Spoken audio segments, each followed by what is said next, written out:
Right, so everyone, thank you for joining us and welcome to the second lecture of the series, The Future of AI, Social and Cultural Aspects.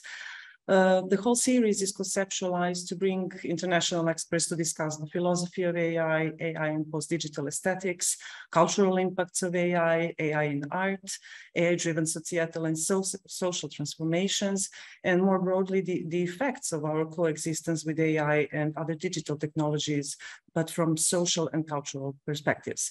My name is Jelena Guga, and I'll be your host and moderator on behalf of the Digital Society Lab of the Institute for Philosophy and Social Theory, who is the organizer of the series.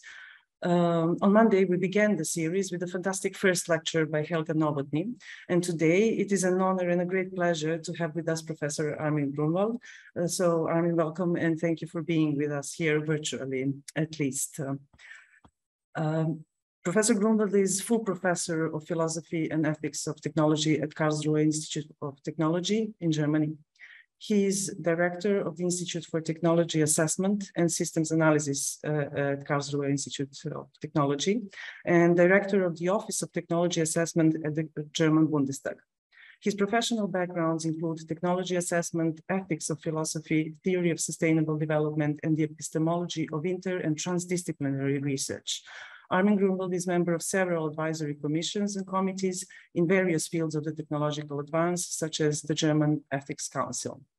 His lecture today is entitled Artificial Intelligence Meets Philosophical Anthropology, dealing with seldomly asked questions behind AI.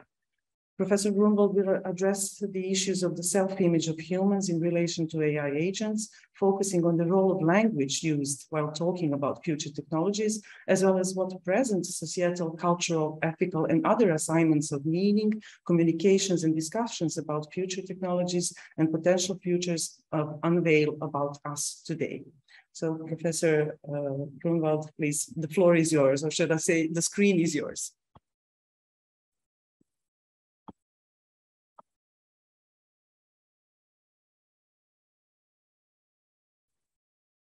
Armin, just please unmute your, or Milan, if you're muted, everyone, please unmute Armin.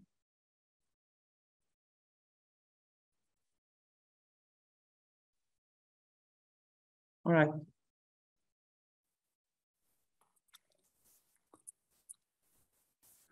So I hope now it's better.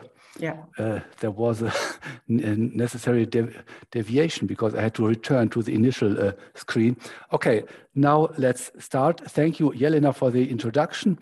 Thanks to the Institute for inviting me. I would prefer to be with you in Serbia at some place. I don't know where you are. I guess you are distributed also.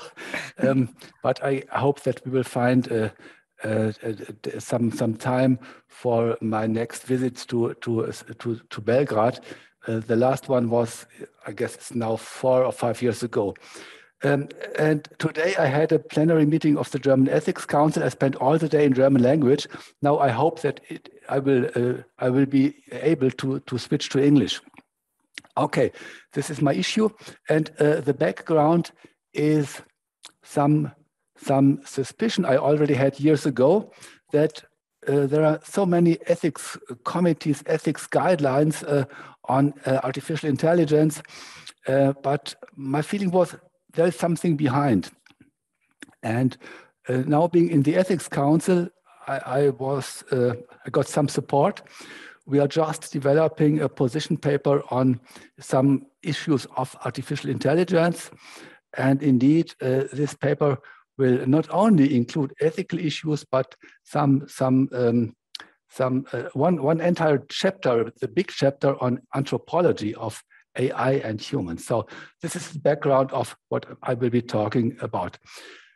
This is my storyline. Let's first explain my thesis, my observation, and then go a bit more into the details and into the analysis. My point of departure is that there are a lot of narratives underway in communication, in the mass media, in ethics, in science magazines, wherever, different and in parts also diverging narratives. The dominant one, I guess, is that AI is key for science, innovation, and global competition, for the economy, and so on. And what we can observe since some years is a kind of moon race. Who is the first to develop this or that new property, new features of AI in order to become a market leader in some field? There is a good new optimism in making good prediction available. My field is technology assessment, and technology assessment started in the 1970s with high optimism in making predictions of consequences of technology. But this optimism failed, as we saw. Now there is new optimism, not in my person, but in the community of AI and some application fields, new optimism, for example, in predictive policing and medical diagnostics and so on. There are new perspectives for the labor market, of course, creativity, flexibility, and so on. A lot of more comfort for humans. All these routine actions, they shall be replaced by algorithms and robots, and humans should be freed to develop their creativity. Well, you note that I now only speak about the positive side of these issues, or the positive narrative. Robots as colleagues, artificial companions as new butlers, serving us from the morning to the evening, all the day, connecting human brains with computers, dissolving borderlines between humans and technology, creating new possibilities for interaction between humans and technology, and so on. A lot of visionary storylines about, let me say, a bright future of humans and AI. Even perhaps overcoming the necessity of aging and death by realizing the immortality of human consciousness, for example, by downloading the consciousness from the brain to a computer and then perhaps upload it again to a new body. Well, you know, these stories, these narratives, these visions, utopias, or however you would like to call them. These are paradise-like storylines, but there is another side of the coin, fears of loss of control. This is, I guess, the most distributed negative storyline, the most distributed concern that algorithms will take over control over humans, perhaps even control over the world, whatever this means. We know about this from many, many science fiction movies and stories. This is a very nice storyline to develop entertainment. And my suspicion is that the idea that algorithms could take over control migrated from the world of science fiction to our real world, and now is in the mindsets of many people. Henry Kissinger, unbelievable, but he's still alive and he is still writing. He wrote a prudent paper on AI a few years ago, and he sees the end of enlightenment. Yeah, his diagnosis is that human society is unprepared for the rise of AI because, we are not ripe, is his observation. Humans are increasingly regarded as deficient compared to AI. This will be a major topic in my talk later on. Stephen Hawking, he's no more alive, but he was a very prudent person, and he said AI could be the worst event in the history of our civilization. Oh, that's a hard statement. And you know these storylines of the American futurists like Ray Kurzweil or Nick Bostrom from UK about superintelligence and great singularity and so on. And you see a huge spectrum between paradise-like expectations on the one side and the end of humankind on the other side. Well, in spite of the negative storylines, political support is high.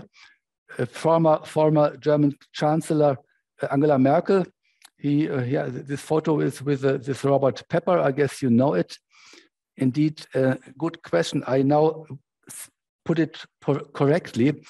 A photo of Merkel with it, I said. I guess many people would be urged to say photo of Merkel with him. Yeah, and this is, I will take up this later on. A part of the moon race. Who is the first to develop AI applications for the next wave? And all these people, including Merkel, they agree, well, ethics of AI is needed. A lot of ethics committees have already been installed to deal with AI at the European level, at national levels. Many standing ethics committees have published ethics guidelines and so on. So there's a lot available on ethics of AI. And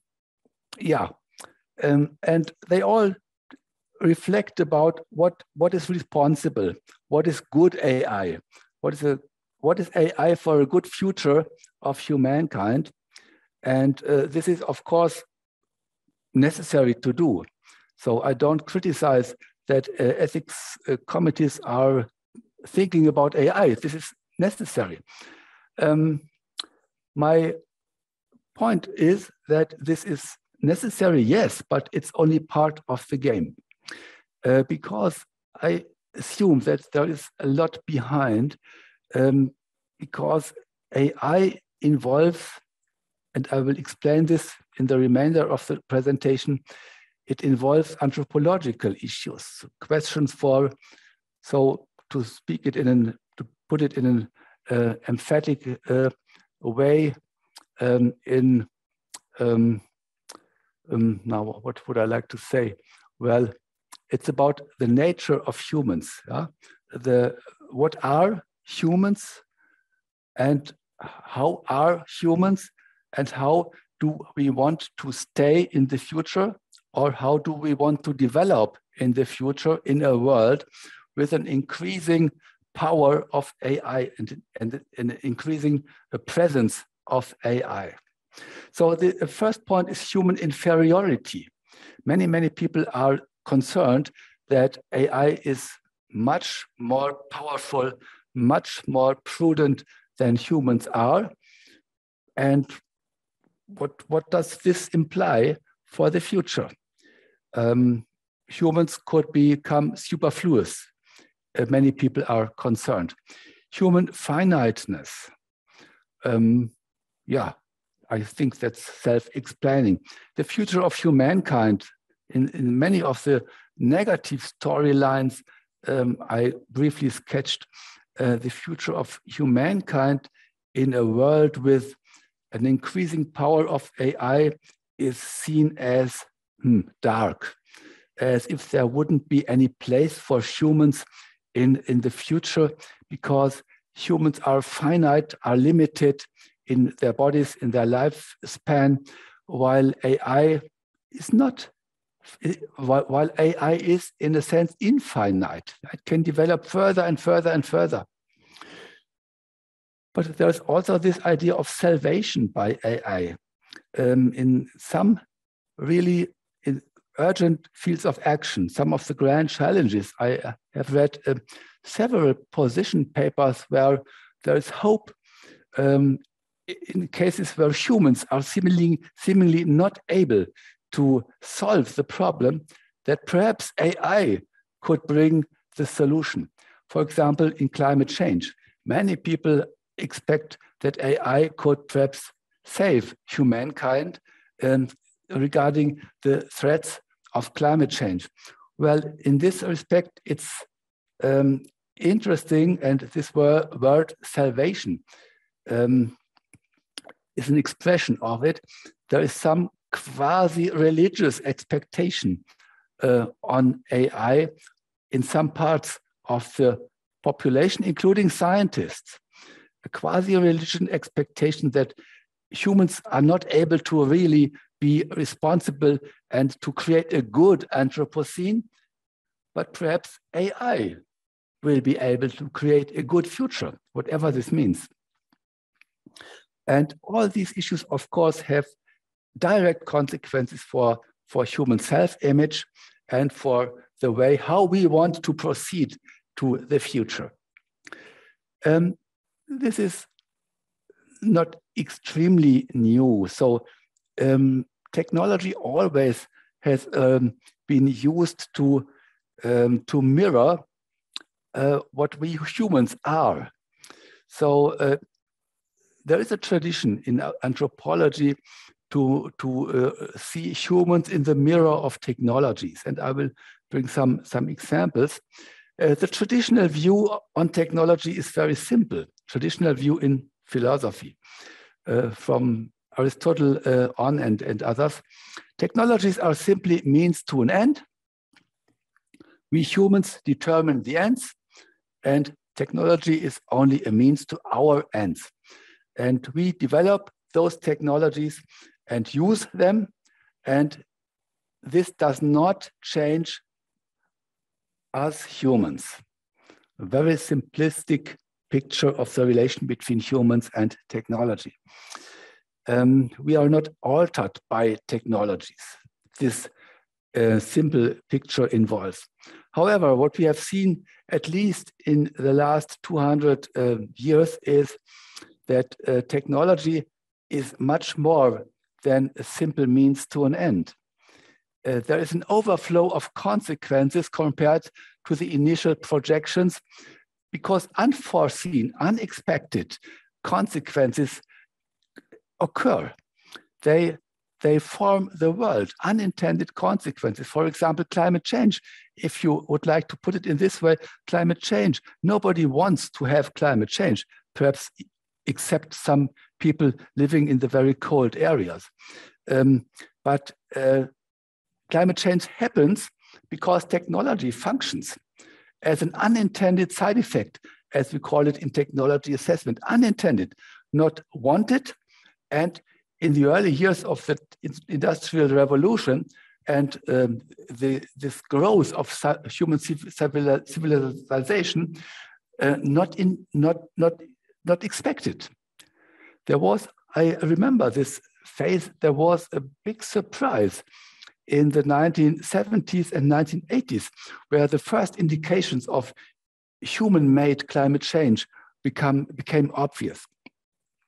This overflow is one important element why technology is more than a means to an end.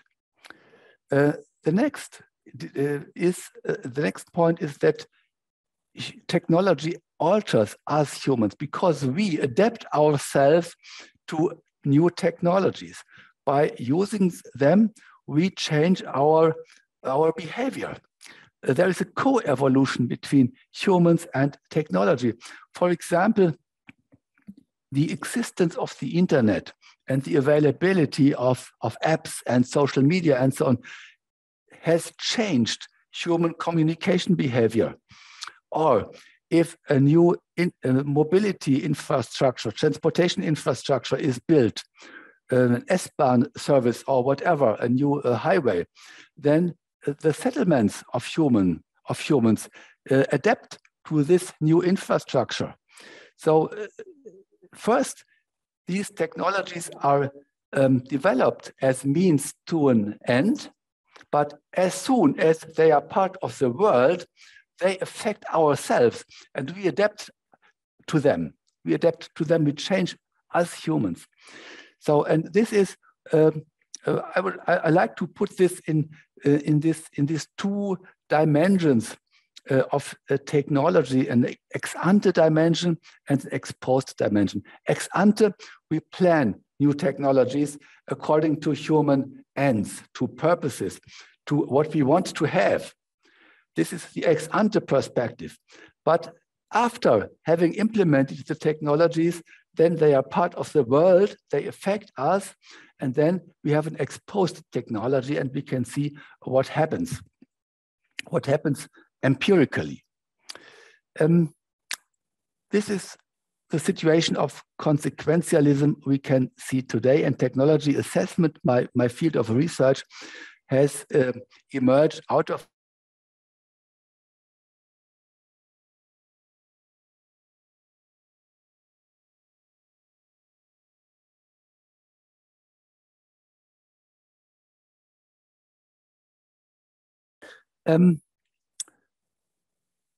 now I would like to, no, this is the next one.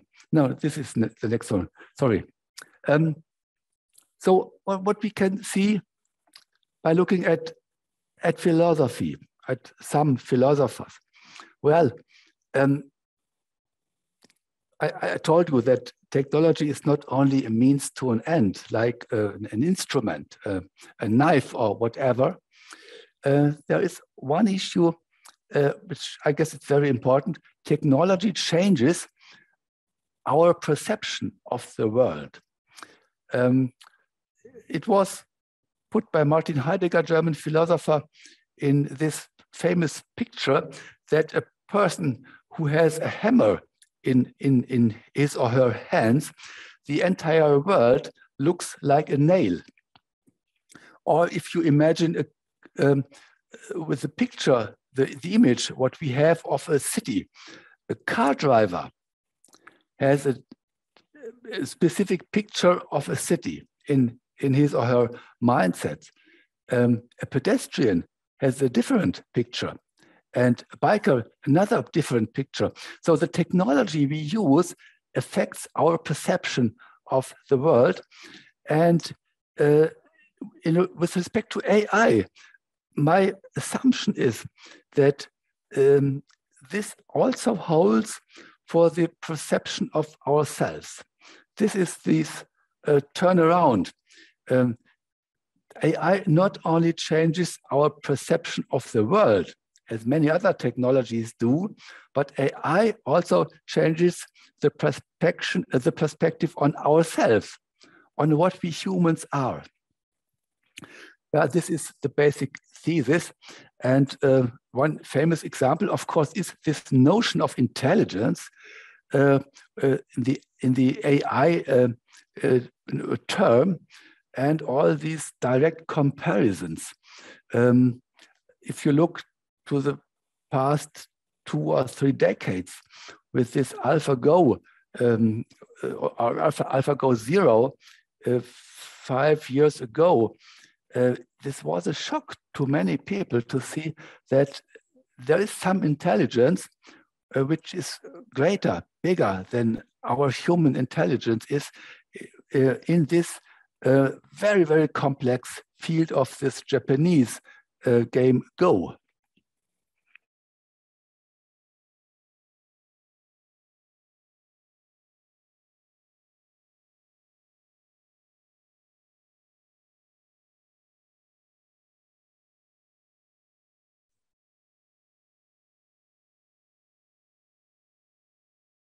By looking at our relations to AI. And perhaps I will be able to explain this a bit better in the following minutes. This is one of these very, very early examples.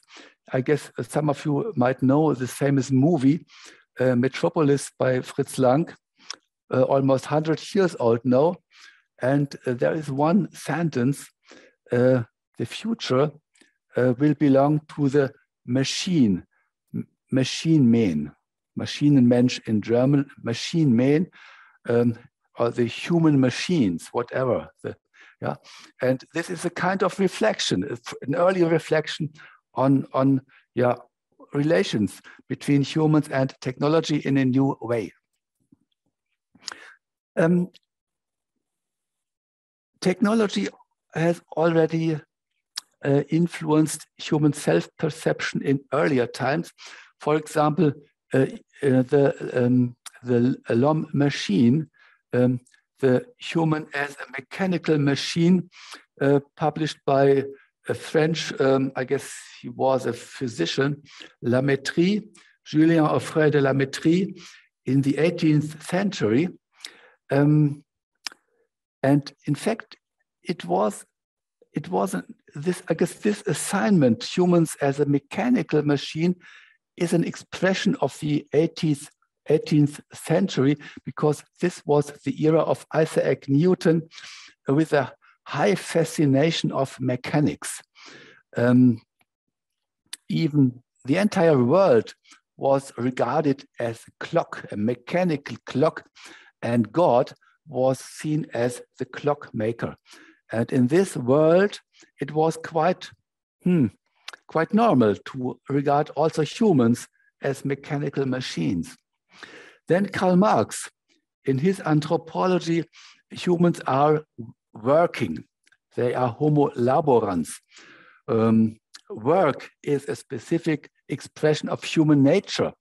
And this was also not surprising, because at that time, in the mid of 19th century, the Industrial Revolution was quickly going on, and work was everywhere. Work in factories, in this coal and steel industries. Homo faber, by German writer Max Frisch, but Homo faber, the notion goes back to the Roman Empire, so it's really an old one. It uses our capability to develop instruments. And this was very famous in the 1960s, 70s. Now we have a new denotion, the Homo digitalis, the digital human. And this is, I guess, in the same way as the mechanical human was fitting to the ideas of the 18th century, now the digital human is an expression of our era today. The challenge with AI in this context is that AI performs better than humans in many respects.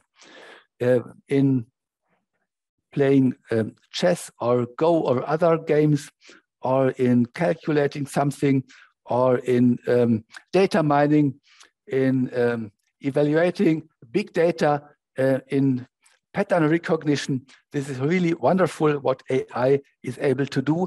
We humans cannot do this.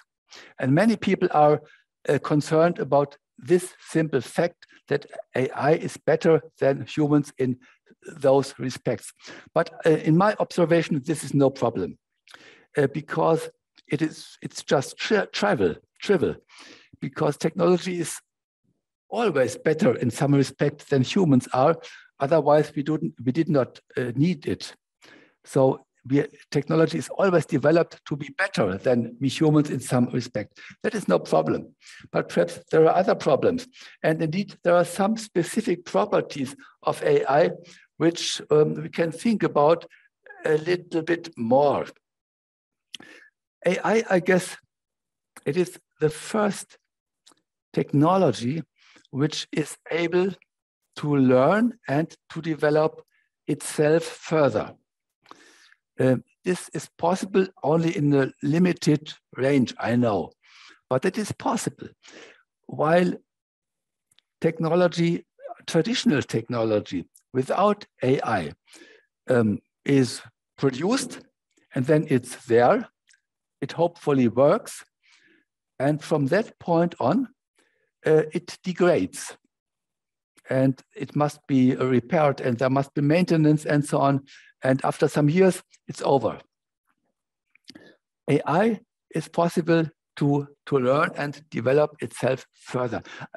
Might be that this property will be regarded as a revolution in human history in 100 years or so. I don't know. Perhaps the young colleagues in this room can observe what will happen. AI is denoted as intelligent. We can, of course, we can have a controversy whether this is a good description or not. But alone the fact that it is described as intelligent is a challenge.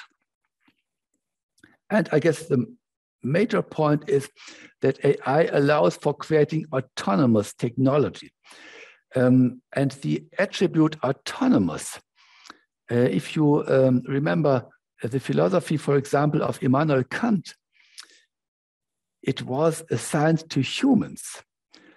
as the basis for human freedom, for responsibility, for ethics, and so on.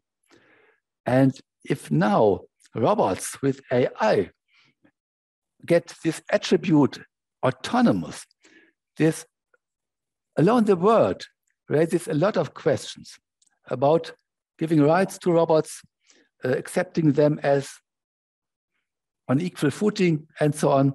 A lot of questions arise with this word of autonomous, even if at the moment we cannot speak of autonomous robots in the same way as we can speak of autonomous humans. But the word does not only describe the current state, but it also expresses an expectation to the future. Yeah, and we know, I guess all of you know some autonomous robots.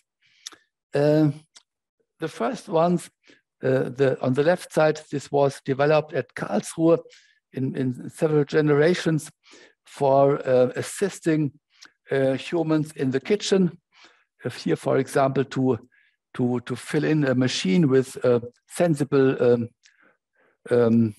plates and cups and so on. This is a bit a simple picture of an assistant robot.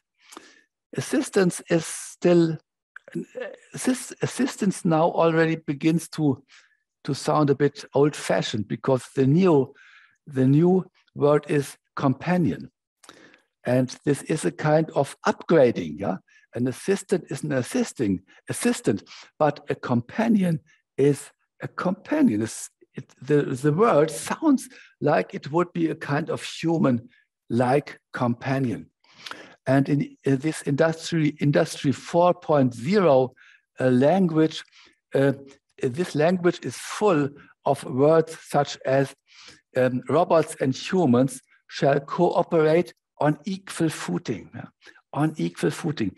I guess we have to think about what this could mean. Now let's look at this artificial companion called Pepper. This is the text here and in the slides to follow, I've taken from some advertisements on Pepper. Pepper is a friendly humanoid. It is friendly. It is designed to be a companion in the home for help. It talks, gesticulates, and seems determined to make everyone smile. So just a nice guy, isn't it? Or should I say, isn't he? So if we look more to the descriptions in the advertisement literature, it is even, Pepper is even described as a better companion than human companions are. Or in this field of care robots, there are advertisements, even if these care robots do not exist yet. But there are expectations. These care robots, they shall be always at the disposal, always servile, they have always a good mood, they never get tired, and so on and so on. And using these descriptions, it is quite clear that we could not describe humans in the same way, because humans sometimes get tired. Humans sometimes get into a bad mood, perhaps get impatient or even angry. The robot always will be friendly, at your disposal. So there is a description where humans seem to be worse in these fields of companions than robots of today, or at least in the future. And there are many descriptions in particular in this Silicon Valley literature where humans are considered really as deficient. For example, teachers, they are impatient, they discriminate some students and they encourage others. They don't have oversight, they don't have the knowledge and so on. But now take an AI teacher, a robot. The AI teacher is regarded as the ideal teacher because the AI always will be just. It knows everything because it has access to all knowledge of the world. It does not have emotions, positive emotions to that student and negative one to the other student. So it is wonderful and to have an AI teacher, or isn't it? The same story you can now tell on judges, for example. The AI judge is, as the descriptions are, just, objective, rational, patient, and so on and so on. And transferred to the field of policy making, we all may have some negative images of politicians in our mindsets.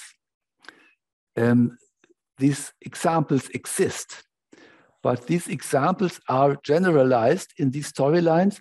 Politicians are described as only being egoistic. They want to have power. They are not interested in solving problems. They only want to get rich or whatever. They want to earn this. They want to earn advantages and privileges and so on. But the AI algorithm, objective, rational, common good oriented, and so on. So why not replacing the German Bundestag I'm serving in this Office of Technology Assessment by an AI algorithm which is programmed to follow common good rules, to be always just and objective and so on, and to calculate what is best for German society. Well, I interrupt this storyline for a brief reflection on anthropology. When we take a look on philosophical anthropology in the preceding century, and this was the big time of philosophical anthropology, it emerged in the first half, in the beginning of the 20th century. Famous names are Arnold Gehlen, Hartmut Plessner, Martin Heidegger, and so on. And their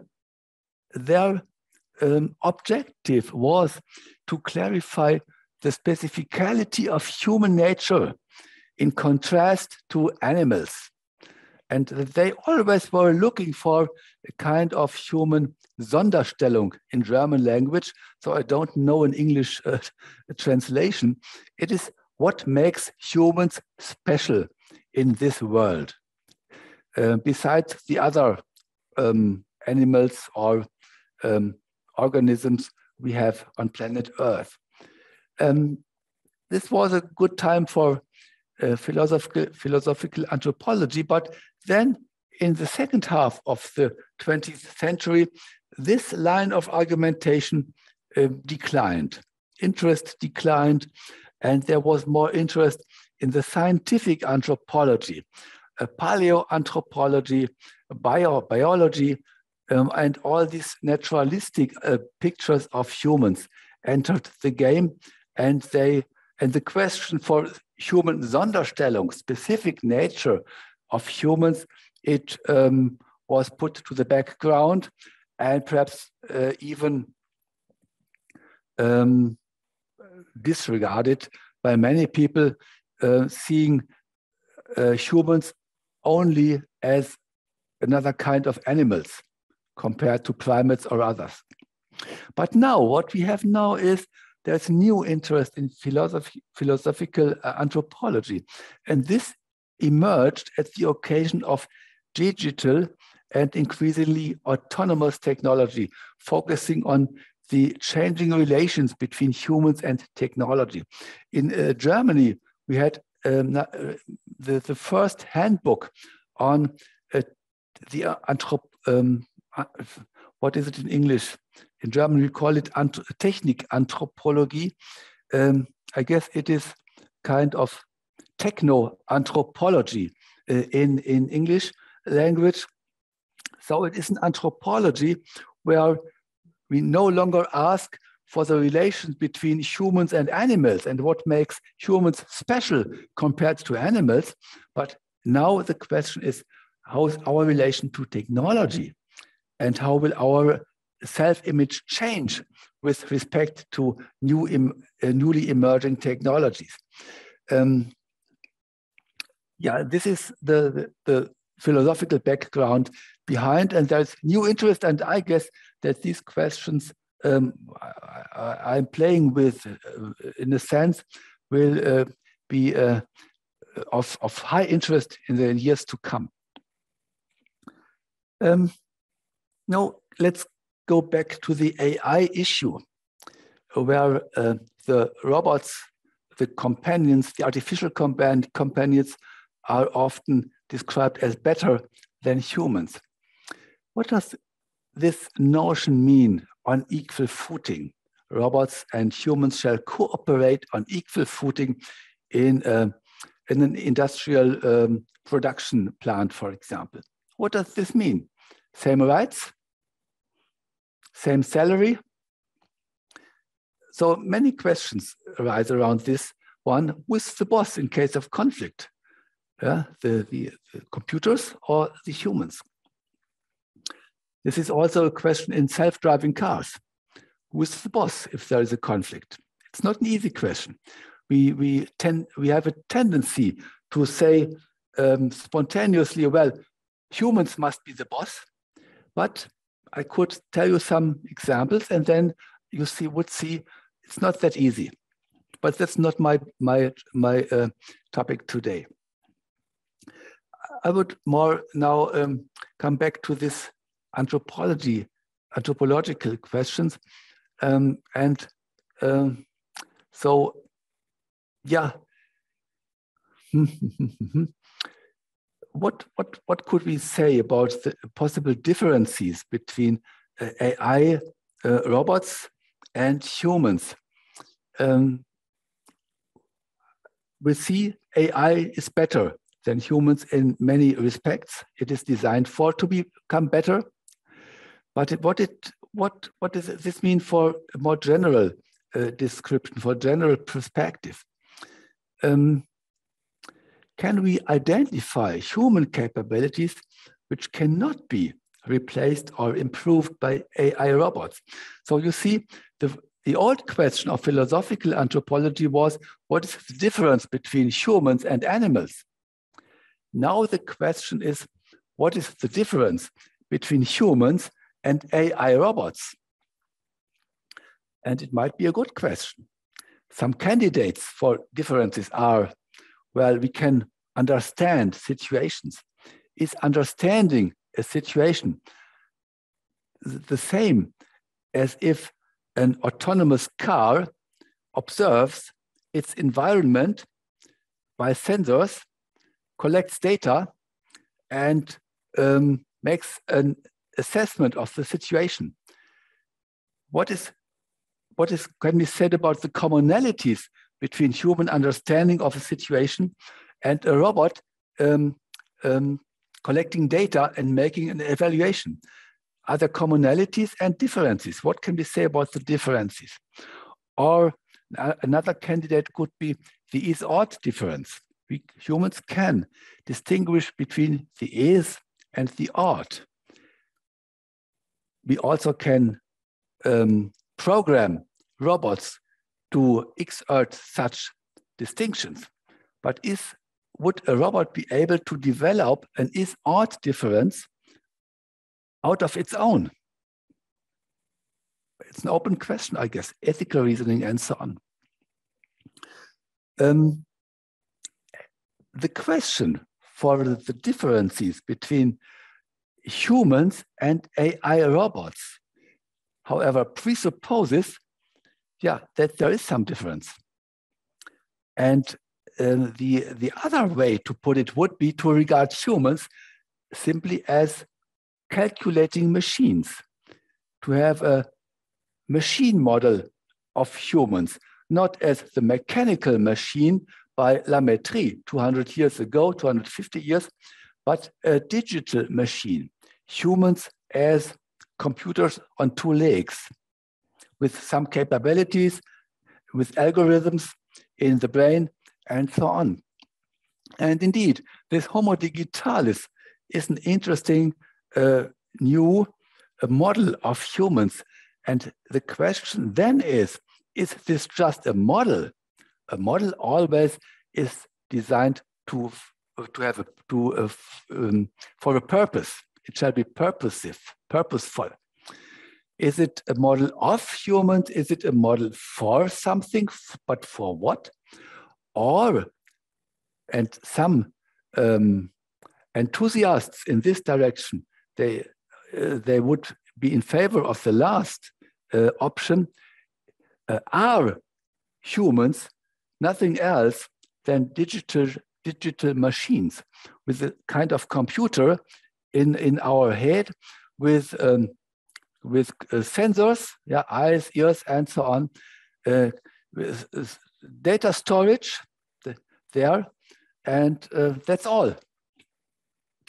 Okay, this is an interesting model of humans, and what can we learn from it? But the question remains, and we cannot answer it today. Perhaps we will never be able to answer it, whether we humans are digital machines or whether the digital machine is only a model for some properties of humans. And this leads to more good questions. Pepper shows emotion. This is one of the sentences from the advertisement. I guess these emotions Pepper shows are only simulations. But what would be the case if Pepper really would get sad? Really? How could we distinguish between a really sad Pepper and a Pepper which only simulates sadness?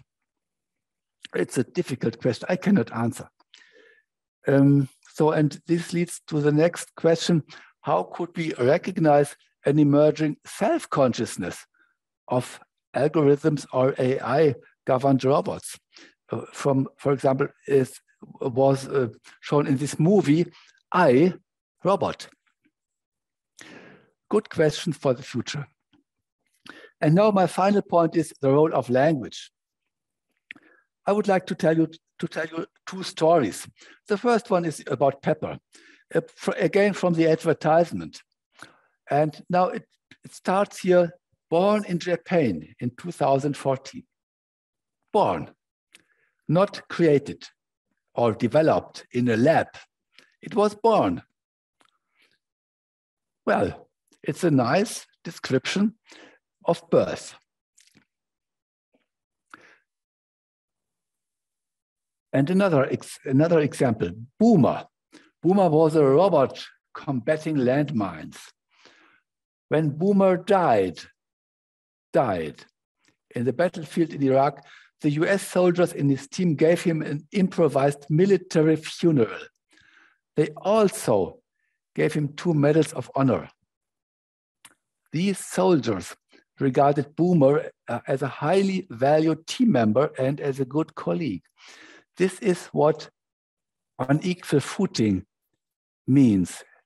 So by language, here by language of birth and death, and by human behavior related to this language, to give Boomer a funeral. By language, we accept these AI-driven robots as a kind of human-like objects in our world. As I say it very cautiously, human-like objects. Not as humans, but as a kind of human-like objects. And if we look to our everyday language, we always say, well, AI algorithms, they learn. AI robots are autonomous, or artificial companions are autonomous. Board computers decide about life and death. robots think and cooperate. Pepper shows emotion, and so on. And in all these language descriptions, we use notions which we usually assign to humans. We transfer the language in our human communication to objects with AI. And this transfer is, I guess, not only a kind of, not only transfer of language, but it's also a transfer of meaning. And this transfer also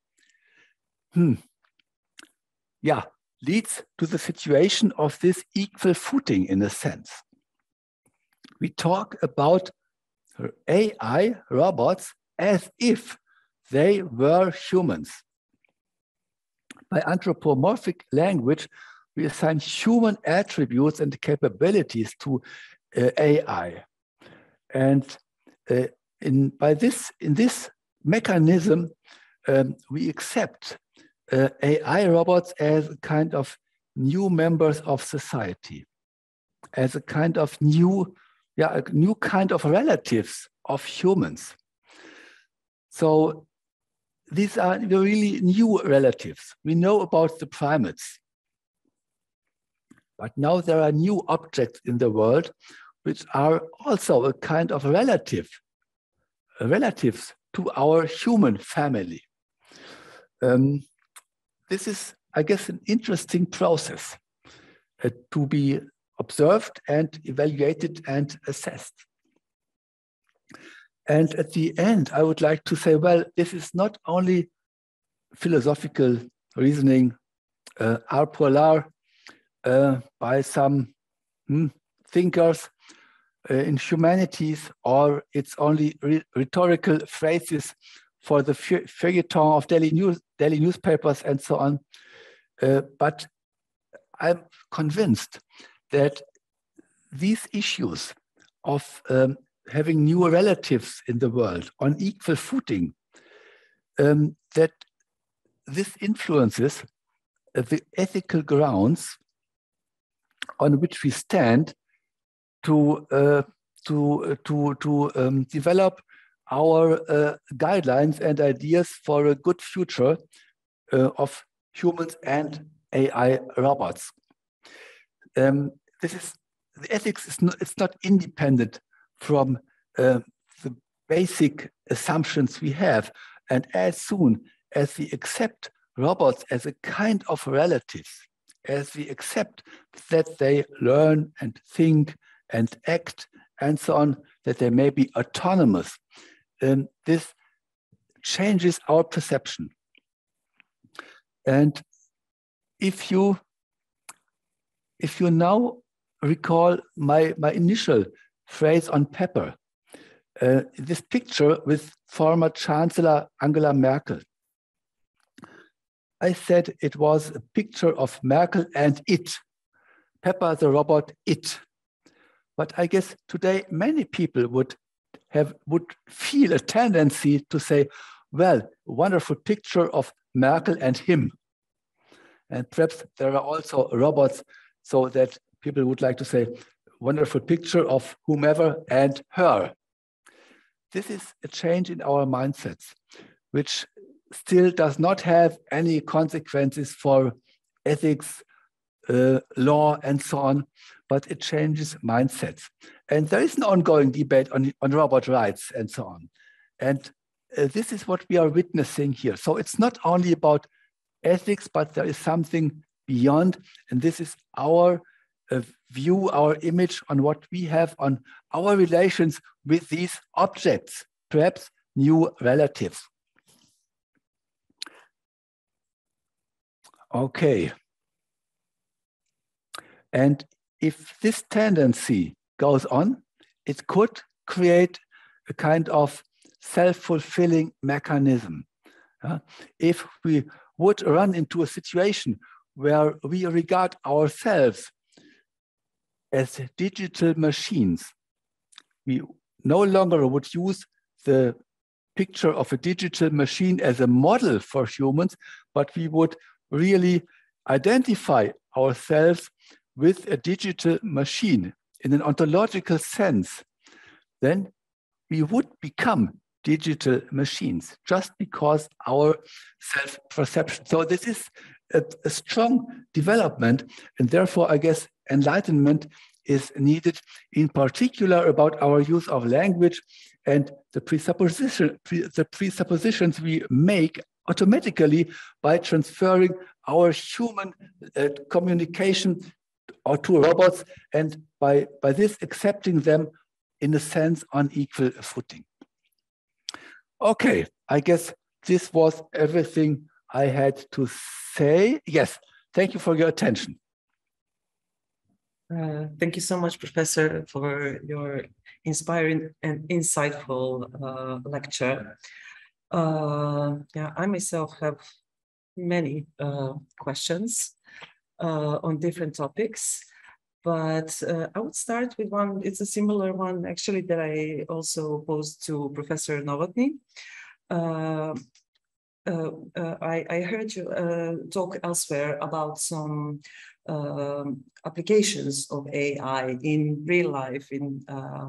For example, the project that you worked on with the implementing AI in elderly homes. What you said is that it is not enough to develop a certain technology, which might seem good to engineers, but it's necessary to involve the group that the technology is intended to involve the civil society into the conversation to see what are the needs of the citizens or a certain group for whom the technology is being developed. So to go back to the beginning of your lecture, we can agree that the perceptions and the way of communication about AI or other digital technologies for most people come from popular culture, like films, SF literature, or media. So when you talk to the people, when you involve them, how do you change their perceptions that come from these narratives and actually educate them in a way of what AI really is, apart from robots, because to get a sense of robot is much more simpler than to get a sense of AI algorithms that we interact with every day, and we are not aware most of the time of that. So it's a lack of AI literacy. So how do you comment on this? So for me, it's a difficult question because I'm modest. I'm very modest in this direction to educate people, because it's necessary, yes, to inform people.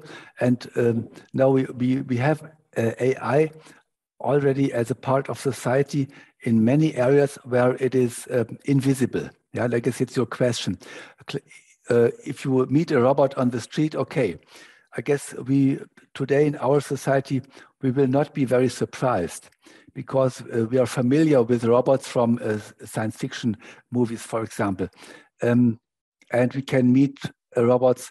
I visited Dubai, the expo, and there robots were driving all over these pathways, and they controlled that all people carried a mask.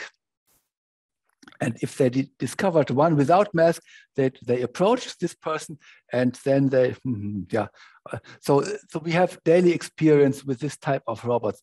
But you are right that AI is much more difficult to grasp and to understand in an invisible, in this invisible worlds. For example, of ADM, automated decision making, which is increasingly implemented in many countries. Germany is lagging behind, and I'm not very sad that Germany is lagging behind, because I'm very cautious about this. For example, in predictive policing, we know about discrimination a lot in the United States, for example. It is very difficult to explain, to implement this type of decision making without discrimination in ethically sound sense.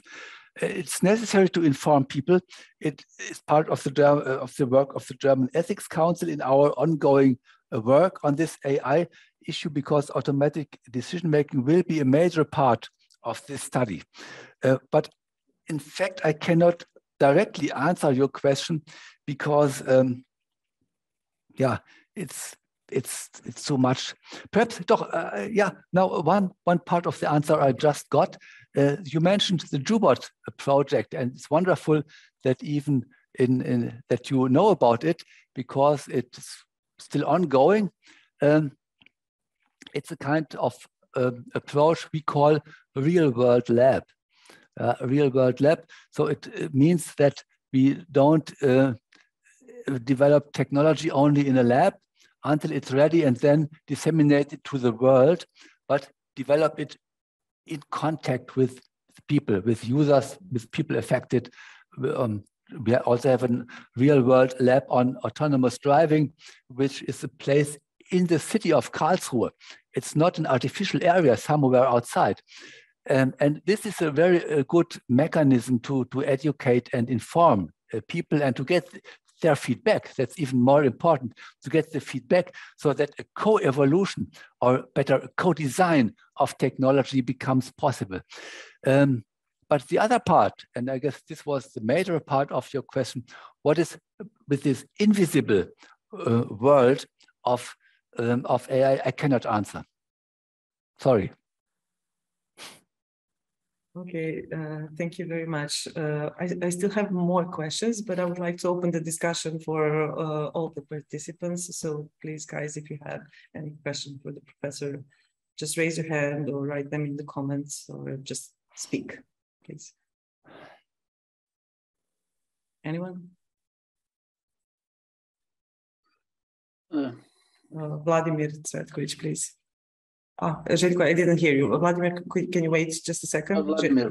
Okay. Vladimir goes first. Okay, thank you. Okay, well, thank you for enlightening the lecture.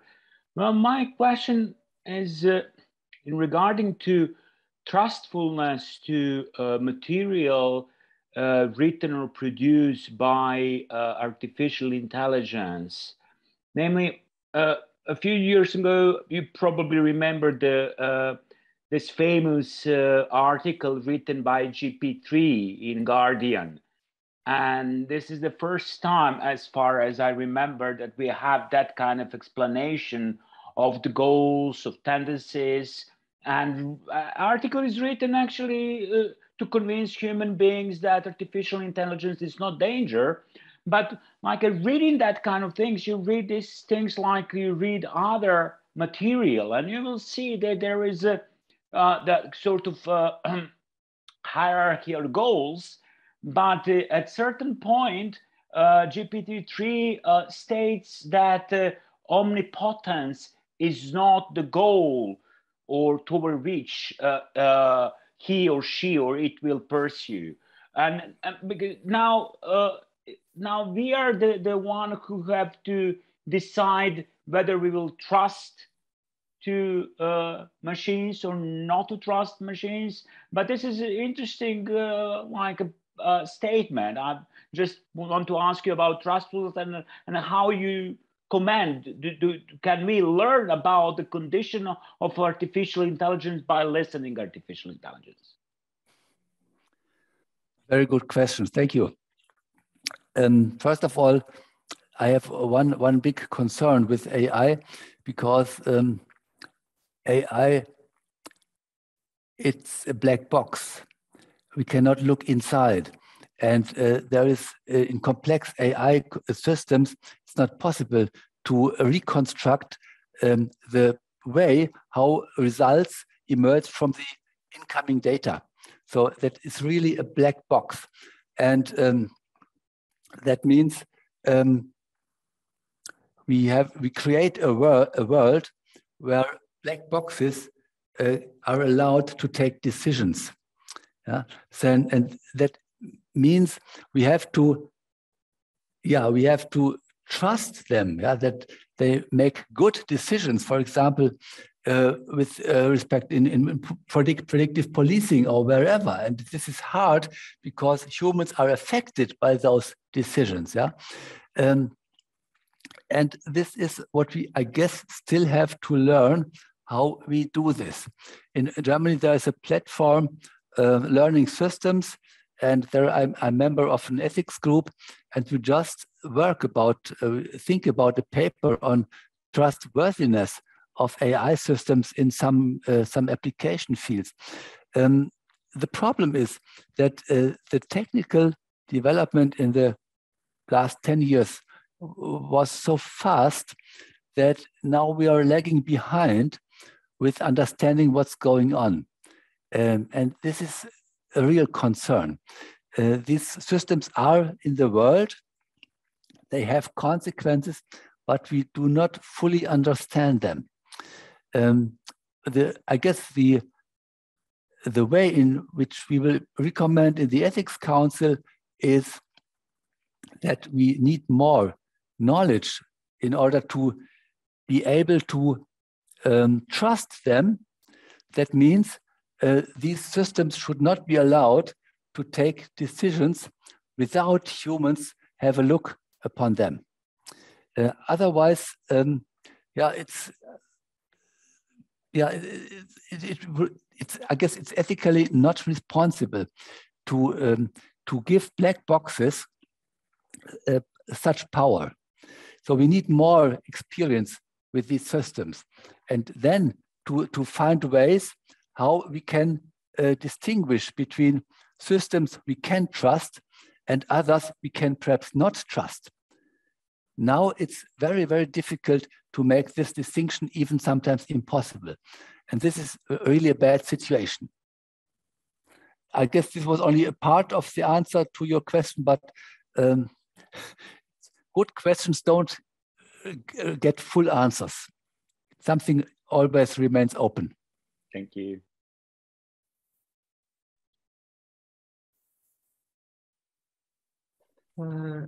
Željko Radinković.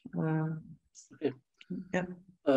Armin, thank you very much for the brilliant lecture. My question concerns the relatively newly introduced distinction between the so-called classical and transclassical techniques. AI as a transclassical technology not only transcends its character as a means, but is one of the new technologies that are worth creating in the way that they not only change perspectives, but create them in the first place. Okay. Mm-hmm. I wonder if we can deal with it just by introducing new communication forms in the sense of the theory of communicative action, even if we enrich them with narrativistic and hermeneutics elements. You do, I think. Here we are rather forced to go over to technical phenomenology or hermeneutics that deals directly with the novelty of the new technical entities. Because in my opinion, we are dealing here with the new phenomena that introduce within technology moments such as understanding, historicity, circularity of understanding, situationality, and so on. These are the entities that have a phenomenological character and are primarily intended to be understood. That means the new technologies create a categorical leap that demands new understanding approaches. I think the as-if approach you mentioned should be modified in a certain way phenomenologically or hermeneutically. So not only an understanding communication about the technical features, but also the understanding of the technology to be understood phenomenologically. That was my question or my comment. Yeah, thank you, Željko. I didn't understand everything, but I think I got the most of it, and I could very well follow your line of thought. And indeed, it's not only about talking about technology in the way we did it in the past, but this is also about the understanding of understanding. Yeah, and so it really has a new dimension. I agree to this, and I guess there's a lot to do for philosophy and also for other reflecting disciplines and such as technology assessment. So this is another category, yeah. And perhaps this relates, what you said relates with this idea of the metaverse. Yeah? I don't like this notion because it's related with the name of a big and powerful company. But the descriptions behind, or the expectations to be more precise, they show new, categorically new issues coming up out of this AI world. Yeah. Thank you. Okay. Thank you. Thank you, Željko. Another question comes from Claudia Roda. Claudia. Yes. Thank you very much for this talk. It was great. Also, I really appreciate the fact that you see the ethical perspective as not necessary as a tool to get to some solutions, but rather as a tool to understand the relation, how we relate to ourselves and to others, human. My question is, it's about the language in a first instance. So do you think that the language that you're describing is pushed by big corporate? And should there be something that, as I think most regulation in perspective are going to do, requires big corporate to identify very clearly machine as machine, and to have complete transparency, and to include the right to know that I'm, for example, talking or interacting with some form of AI, the right to some sort of explanation in the case of automatic decision making, and some right to rectification. And perhaps this is a rhetorical question, because I assume everybody would agree on these things, and it's more or less the direction we're going. But to me, is there any way you see that we can go much farther and ask those who produce this type of AI to prove that there is no harm? So if you think of the medical companies, they are required to do some experimentation, and actually before anything goes to market, it's demonstrate that at least it doesn't hurt. Ideally, it helps.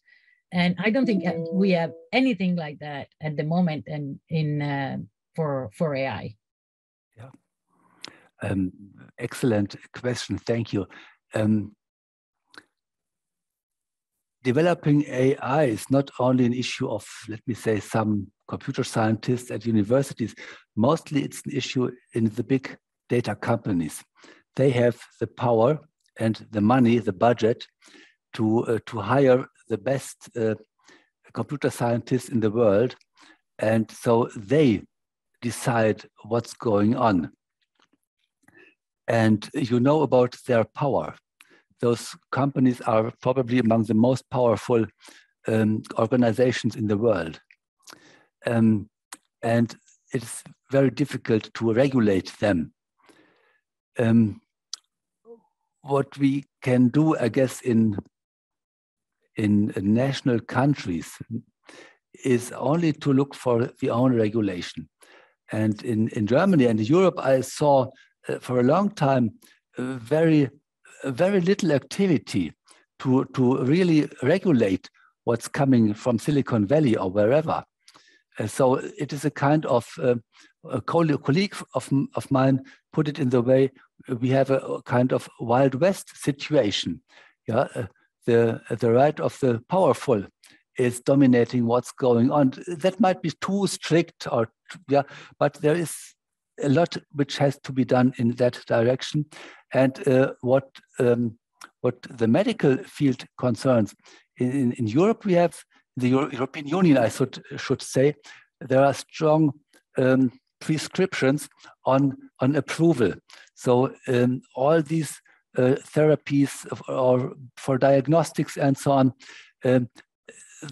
all the changes coming with AI, they have to go through the same approval schemes than the previous and traditional technologies and therapies and so on. So I guess there is something in the field prepared. But in the field of autonomous cars, for example, okay, we have the rules and the self-driving cars. If we would take our existing regulations seriously, we couldn't allow autonomous cars to go on the street, because the algorithms, they can develop themselves further, and that means the approval from the authority should be renewed after every step of learning. Now, I don't know whether this would be possible. So we need a new understanding of what regulation means in this field. But it is essential to go deeper into these regulatory issues. I know that a lot of legal scientists are always underway to make this field operable in order to protect citizens' rights and democratic rules and so on the one side, but perhaps to find a way to allow these AI algorithm-driven cars to enter our streets. So this is really a big task. Thank you.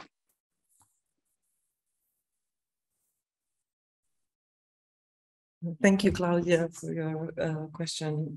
Do we have more questions in the audience?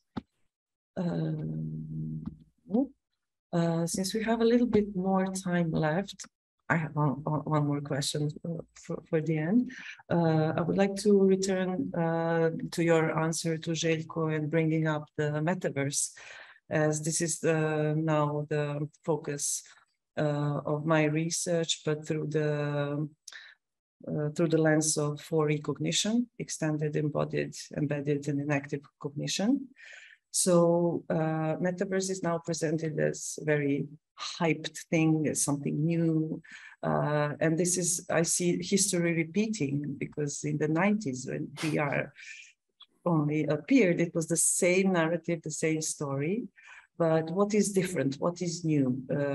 What is different now that is VR has become a mass market product, and that metaverse, as it is conceived, it will take years to have this computing power to make it as it is advertised, but still it does exist, and it is now becoming a social concept, because so far VR was an individual concept, and we know the effects of VR. Many neuroscientific studies and different studies have already been done showing that it affects our behavior, our cognition, you name it.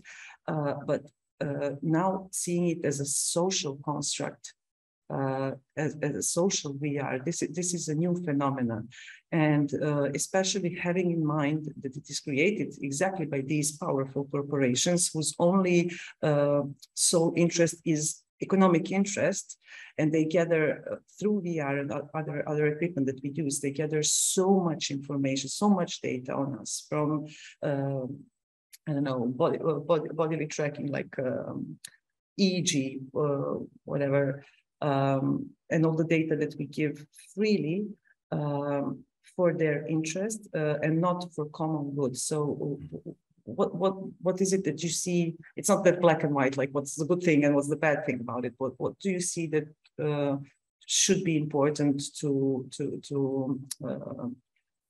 look at, you know, and to pay attention to in the context of metaverse?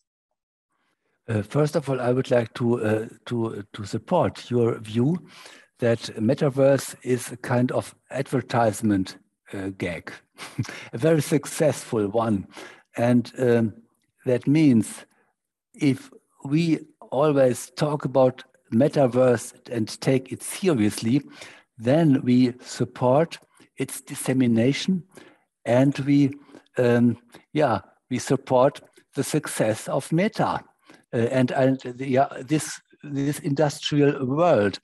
So this is a kind of self-fulfilling story, and I guess the major innovations, but not also, but sometimes are self-fulfilling stories. There was no, I guess, necessity to go this way, but nowadays many people go this way because the idea is in the world. So you are right, it is a social construct. And as a scientist and philosopher, I would not like to support a hype which I see critically.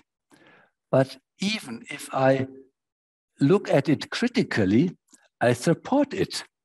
And that is a very bad situation. Yeah? I guess the only thing, not the only thing, but one thing we can do is to really put the finger on this difficult situation in VR, to make it transparent, and then try to, if it's a social construct, we can look for the deconstruction. So the interests behind, the power issues. And then deconstruction also could mean, well, it's not that new. There you said it, there are many preceding storylines which already had similar features. And now it's the same in a new dressing, in a sense. So deconstruction, I guess, is what we can do as scientists. But I guess economically, it's more or less a self-fulfilling story, as Moore's law was and still is to a large part. It's not an answer, I know, but it's a position. Okay, thank you. Let me just check the time. Yeah, we are good. We have 5 more minutes left, and we have one more question from the audience. Gordon Jovanovic, please. Vielen herzlichen Dank für Ihren Vortrag. I share your concerns, but even more so because, in my view, there are several developments or movements, intellectual movements outside of artificial intelligence, which unfortunately support the trend toward somehow autonomization of AI with all the consequences. One of those movements, in my view, is so-called new materialism, with its claims that things have agency. Yes, and then it is argued that somehow it is moral duty of humans to acknowledge that things have agency, or that they are agencies, and there is no difference. There is expression in that movement, new materialism, flat ontology. So there is no difference between things, animals, and humans. And we should get rid of anthropocentric worldview. This is one, in my view, with very concerning implications, though they claim that they actually develop a more emancipatory project than previous ones. So they want to replace previous project of emancipation. And the second movement, recent, so since 90s more or less developed, is so-called positive psychology. So the idea is actually, as you mentioned, those connotations that robots are perfect, ideal, with no negative emotions, with no failure, with bad mood or something like that. And this is again a really ideology already implications in applications in many, I mean, fields of, including military. I mean, it's really striking. So I'm even more concerned looking at these different movements or ideas which somehow come together in the same direction. And unfortunately, I don't see, maybe I'm not aware of some other movements which would strengthen, you know, the side of concerns and reflection and rethinking and be very critical about those other movements. So what would be your comment on that or opinion on that? Thank you very much. Yeah, thank you. Personally, I am a child of European Enlightenment, if you would take it in this way. And that means these ideas of new materialism are very strange to me. Very, very strange. I cannot understand. Yeah? I cannot understand. And what I see is, I guess, I don't know whether they are very, very, very influential. I don't know. In SDS studies, they are, but in other fields, I don't know. This self-optimization, what your second point was, I guess this is a kind of expression of capitalism. Self-optimization, self-exploitation, always checking the own performance parameter and so on. This is a strange movement, yes, in a sense. But in this respect, I also see counteracting movements. For example, in Germany, we have large groups in the younger population which put high emphasis on work-life balance, for example. New focus on, let me say, on childcare, on family, on taking care of the elder. So there are also some more optimistic and positive developments. So it's not only the negative ones which you put. So, but we have to be aware, because there's no determinism neither in this or in the other direction. So it's always upon humans to try to contribute to what I would like to say a good Anthropocene. Yeah, so to taking anthropocentrism in the way that we humans are the only species on the world which I know which is able to be responsible in a more broader sense, not only for the own children, in a more broader sense. We are not responsible enough, okay, but we are able to be responsible. And that is, I guess, what is behind this word Anthropocene. And I see my contribution, and hopefully of many others, to try to go for a good Anthropocene with digitalization, with AI, with combating climate change, with more equality and justice on the world, and so on. Thank you. Thank you very much. Thank you so much, Armin, for your lecture, and thanks everyone for a great discussion. Our time is unfortunately up. I think that I could go on with further questions, but I hope to also have the opportunity to welcome you again here in Belgrade at the Institute. So we will work on that one. I'd like to invite everyone to join us for the third and the last lecture of the first part of the series, which will be on 10th of October at the same time, 5 p.m. The lecture will be held by Sanja Bojanic from the Academy of Applied Arts and Center for Advanced Studies, Southeast Europe, from the University of Rijeka.